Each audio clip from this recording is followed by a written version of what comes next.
All right, so what's up, everybody? Oh, crap. Time for shots. All right, so this is going to be a very unorthodox recap and review of, guess what? Shots fired. Because I got a lot of shit to do today, and I don't have time to actually sit down and record and go back through it and make sure I cut out all my so's, and ands. Y'all gonna get a lot of that shit in this video right here. So let's get right into it. All right, so it starts off with Ash and Preston. They down at the ME. They find out that Jesse Carr, that his talk screen came back clean as a whistle, got a clean bill of health, with the small exception of he was legally drunk. So that kind of puts a little spin on the case. They always seem to go after the victim as well. I don't know. It's up to them. They discredit both sides. More one than the other in most cases. But all right. So they looking into Jesse. Say he got a blood alcohol level that was high, 0.08. I don't know if that's how high that is because I don't drink. Okay. So Ash and Preston, they decide that they're going to sit down and talk with the parents. And they come into Alicia and they like, okay, so how long has your son had an alcohol problem? She's like, my son ain't got no damn alcohol problem. She said, yeah, he do. You had his ass in rehab for a whole doggone month. You gotta tell me he ain't got no alcohol problem? You gonna put him in rehab for just one damn incident? Basically, Dad is an alcoholic. He just been sober for the last 6 months. He been missing out of Jesse's life for the last 15 years because of his alcoholism. And she like, I don't want him to follow in his father's footsteps. So yes, I'm trying to skirt his ass straight. I put him in the rehab center for a month. That's how it is. And she like, I can't believe that y'all up here trying to attack my son now. I thought you were here for me, to try to help me get justice. And but she say, but now it seems like that's all you doing is helping out your people. I don't know if your people meant your black people or your people meant law officials. I don't know what your people meant. So we go to the Mr. Dent's diner. He's sitting down, or he putting down food, and baby, did that food look, that fried chicken and that macaroni, baby, made me so motherfucking hungry. And I'm sitting here thinking, why is the governor here? Why is he feeding the governor? Why she got the whole building on lockdown for her ass? She ain't the president. We're kind of find out Janae, Pastor Janae's down there. She's trying to have a little heart-to-heart with her. And she basically is pulling her card. You know, she's saying, you know, you ran on a whole lot of issues regarding low-income families and helping us rebuild our communities and things of that nature. So now I want you to show and prove all the shit you said you was going to do when you got elected the first time. She's coming up for re-election right now. And she went on the whole little thing like, you know, well, you can't deny that I've lowered taxes for middle income people, and I'm working to increase the minimum wage. I don't know why y'all politicians always come back and try to use lower taxes for middle class as if that's doing anything for poor people. Like, when the rest of the community or the economy, they go into a depression, low income people don't feel that shit because they was already low anyway. Minimum wage is still the minimum. No matter how high you raise it, it's still the fucking minimum. So when people are getting depressed, it's usually middle class or higher. But there's so much more class of people who are left unhelped by all these little shenanigans and shit, all this propaganda y'all pumping. So, but yeah, all the politicians, they always go their route.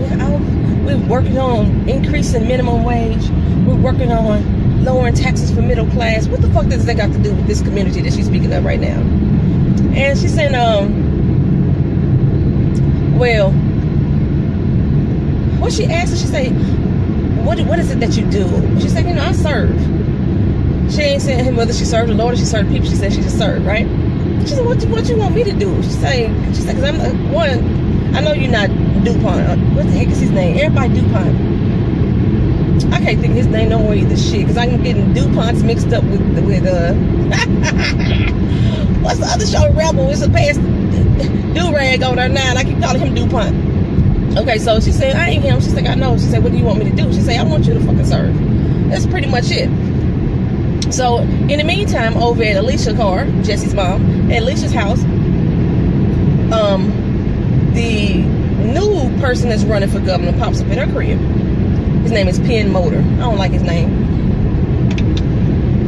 but his name Penn Motor. And he comes up and he says, you know what, I want to draw up a bill called the Jesse Carr something bill, whatever. And it's basically to say that anybody that's under the age of 21 that gets stops, the parents need to be notified first before any interaction can happen. And he want to make that a law in the bill. He want to use that as his campaign platform, pretty much. And she's like, I know the fuck you're not trying to use my son to further your campaign. And I'm like, on the surface, that sounds good. His little bill proposal sounds good on the surface. But let's be honest. A lot of these police stops affect black children, black citizens. A lot of these black children don't come from stable homes. They may not have a parent to call because, hey, they may be their own damn parents. So who you gonna call for them? I mean, who you gonna call when cops step out of the car, out the door, guns firing, blasting? They don't even wait to get your ID. They come out the car, guns blasting. You know what I'm saying? Who calling in? When does the phone call happen? There's some things that I need to know. I got questions. So like I said, it sounds good on the surface, but she like, look here, get the hell away from my house. I can't believe you come here trying to push your political agenda to get you elected off of my damn son.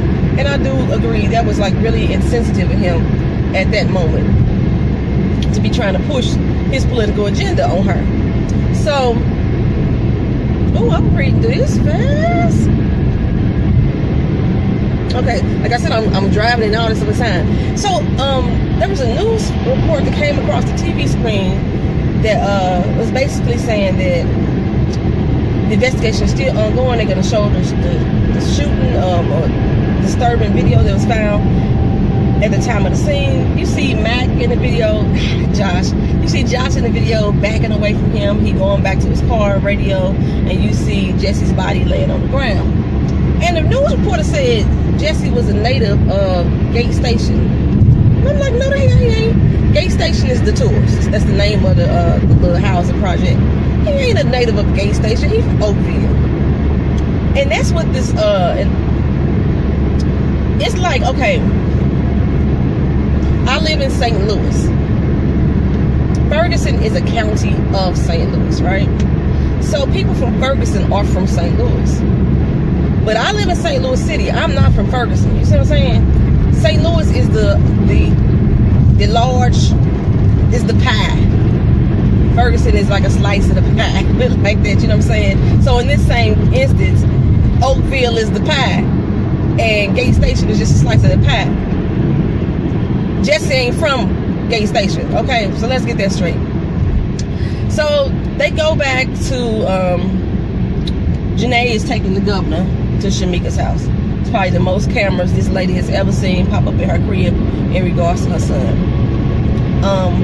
Janae didn't go in, just the governor and Sarah. They went in and she's complimenting her on her house and how well the house is put together and how prim and proper Sean looks and how masculine his handshake is, how organized his room is. I really didn't understand the visit, other than, you know, media posturing. I didn't really understand the visit because she didn't like ask her any questions about Joey, about who he was as a person. Everything was really about Sean at that moment, or the house.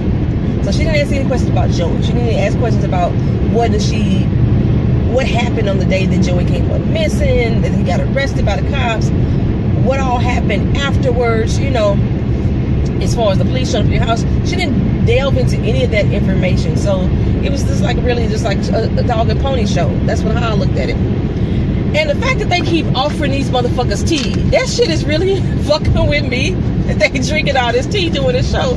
I am laughing my ass at that. So, what the fuck? So Ashton Preston over in Gate Station, like I said, also known as the Tour, and they stop at Corey's house, the little boy, biker boy. They stop at his house, and asked his daddy, like, hey, you know, how he doing, where he at?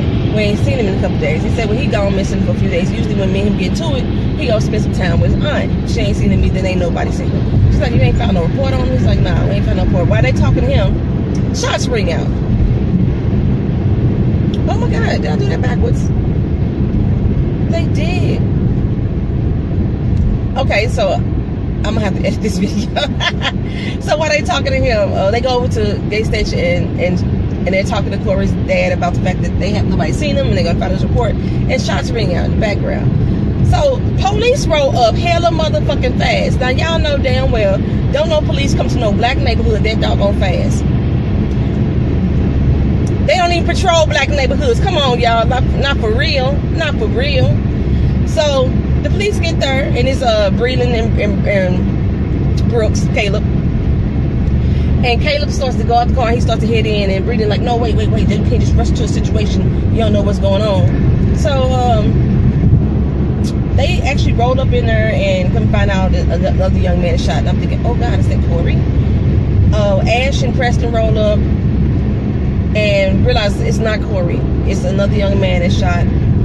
And Breeland just goes all off kilter and says, okay, so where your, this is he probably killed by another black man, where your protesters and stuff at now? Okay, fuck you, first of all. But two, I'm like, dude, you supposed to be there to protect the serve. You supposedly patrolling this damn neighborhood, so why you ain't over here protecting? He wouldn't have been dead if you was doing your job, right? Okay, thank you. Move on, next stop. So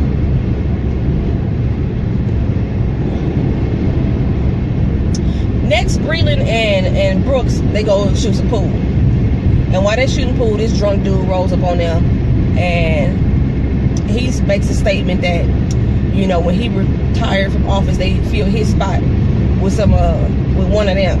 I don't know who fuck one of them is.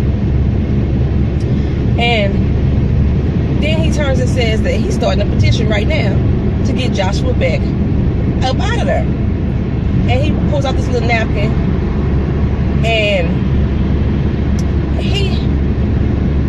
Breeland says, no, that was a clean shoot. Dude, like, I ain't that drunk. I know they ain't want no clean shoot. He says, so Breeland goes ahead and signs the little napkin anyway. And he turns over to Brooks, and Brooks is like, man, if you don't get the fuck out of my face. And he's like, you don't know who I am, you don't know who I am. Yeah, you a drunk who got fired from the job. That's all you are. And he used to be evidently the captain, so I don't know how he's saying that his position got filled by one of them, because Breeland has his job, right? I thought so. Who the fuck is the black captain that filled his job? I don't know. But so the dude pretty pissed. He basically flips the script on and then like goes in on Breeland instead of Brooks. Brooks is the one who's like, dude, get the fuck out of my face. He goes in on Breeland and was like, look here, you ain't shit, we're never gonna be shit. That goes for your deputy and your black boyfriend cop too. Talking about that. Breeland stuck his ass hard.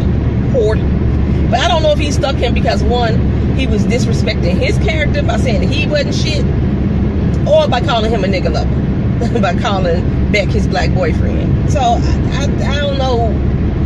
Breeland throws me the fuck off sometimes, right? So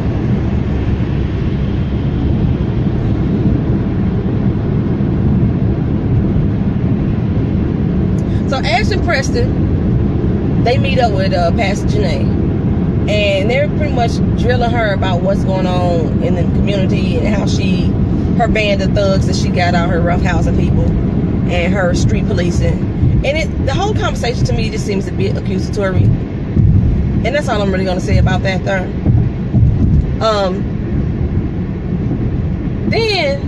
So I'm all over the place with this. So I didn't see, so Ash and Preston basically digging up information on Jesse to find out why he would have been so intoxicated that day. And running to his girlfriend, his ex-girlfriend, and she gives him information about an incident that happened. He got into it with his RA. They got into a fight. It was really big news all over campus. So they go talk to the RA, who happens to be a black guy. And he said, yeah, he came in here with his fat brothers. He was acting erratic. I told him he needed to get the hell out, and he wouldn't stop. He kept provoking the situation, so I had to beat his ass. Ash like, you did it in front of his frat brothers. He's like in front of everybody, right? So Preston is like, okay, so this is what happened. He gets a breakdown of his scenario. Jesse got into a fight with this guy. He got really beat up, really embarrassed. And the frat brothers are like, turned it into a racial issue. And so instead of it being a contest between man against man, it's now a contest against a white guy against a black guy. And Ash is like, I don't see that. I don't sense that. There's no evidence that Jesse was racist at all. You know, he didn't use the word nigga. And Jesse was like, look here. I mean, not Jesse. I'm calling him Jesse now because I know I keep messing Preston's name up. He was Jesse Owens. Oh my God, that's why I keep calling him Jesse. But Preston was like, look, trust me, I know I'm a part of these frats. Matter of fact, I am a Sigma, which is the fraternity that Jesse was a part of. He's like, so trust me, I know. So Ash tracks down Kiana, and she's the other missing witness to the Joey Campbell case. And what the hell? He coming all the way over here in my lanes. I'm not gonna get this done, y'all. I don't know how to edit this shit out and stuff like that.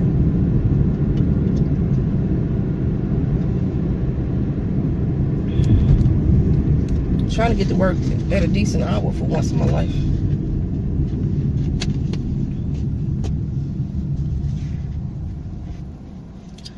So I go see this Kiana girl. I thought she was a white girl. I was like, she's that bleach blonde hair, and I was like, damn, a white girl named Kiana? But no, she wasn't white. She's just a very, very light-skinned girl with bleach blonde hair. And I thought she was transgender. I don't know if that really makes a difference if she's a transgender actress or not, but she just looked like a transgender to me. Sorry if that offends anybody, but oh well. But I think she's actually like a singer, actress, something like that. She just has some very masculine features. Okay, so, but that's neither here nor there, whether she's trans or not. So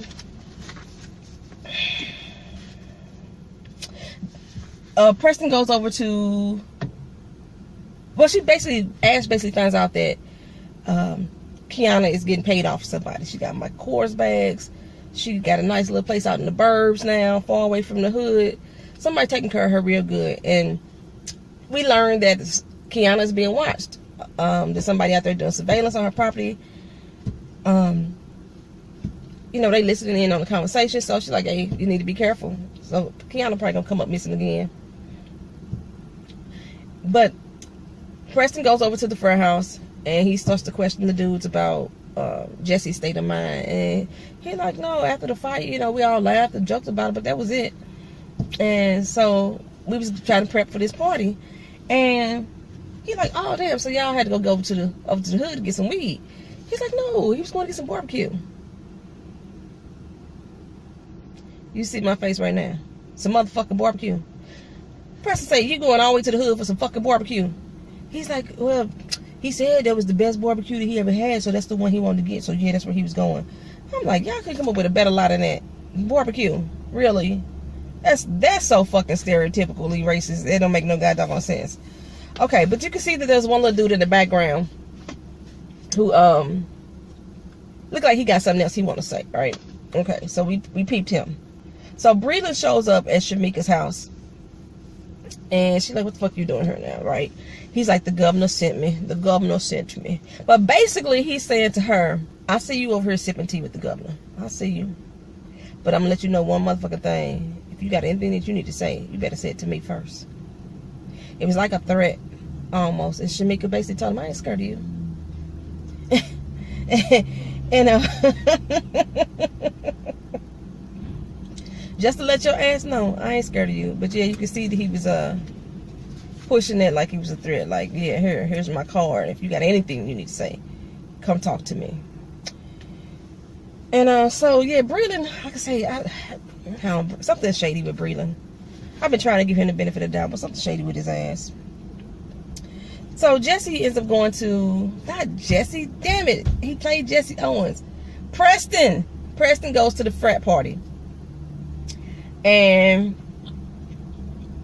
he catches up with the little dude that basically tells him the only reason why Jesse was over there in Gay Station was due to hazing, a hazing type of situation. He's trying to get into this frat, and they see the more that you want it, the more that they antagonize you. So he had already got his ass whipped by this dude and making them look like white bitches. And so it has become an issue. It became a black and white issue for them. I don't think it started that way either. It started off with Jesse just like getting into it with the RA because he was drunk, and then his frat brothers turned it into a black and white issue. So Preston looks around at this party. They turned the fuck up. And this is like the whitest of white frat party. He the only black person in the whole building. And they are bumping trap music loud and proud. And it's like such an oxymoron to see that this frat house, who is threatened by race or so intimidated by race, that you having this big ass frat party and the music that you playing is from black people. He pulled the plug on that shit, literally and figuratively. They like, what the fuck up, bro?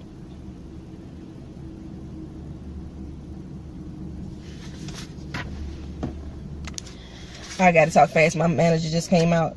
So they go back to Kerry and Mac. Kerry Herbie bouncing and baby. That is a beautiful sister right there, baby. Her though is bouncing and behaving in this episode. But she basically tell him that Anna, which I guess is Caleb's girlfriend, is trying to graciously make her bow out of being a bridesmaid to their wedding. And he's like, Caleb gonna be pissed about that shit. And she's like, well, I didn't say anything. If she want me to bow the fuck out, she need to come to me correct. She ain't gonna try to make it seem like it's gonna be my fault.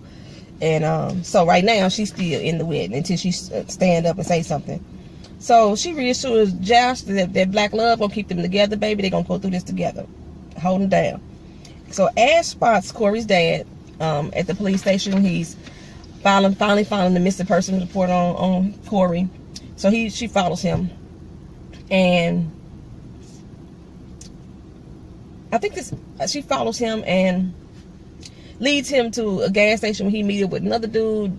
It look like they exchange some words, might exchange some money. That dude, Ash stops following dad and follows that dude, which leads her to Corey at the end. And that's pretty much how the episode ended. Like I said, I'm trying to rush because I gotta get into work now. But I left out some things on purpose. I did not talk about the relationship between Ash and her daughter and what was going on with them. I left that out on purpose. So yeah, that's pretty much the whole episode though. That's all in a nutshell. So hopefully I can get this rendered and put together, and by the time I get home, I got too much shit I gotta do today. And thank y'all for like just rolling with me in my motherfucking car while I get this episode together. Like I said, I was all over the place. That did not go in order at all. All right, y'all. Peace.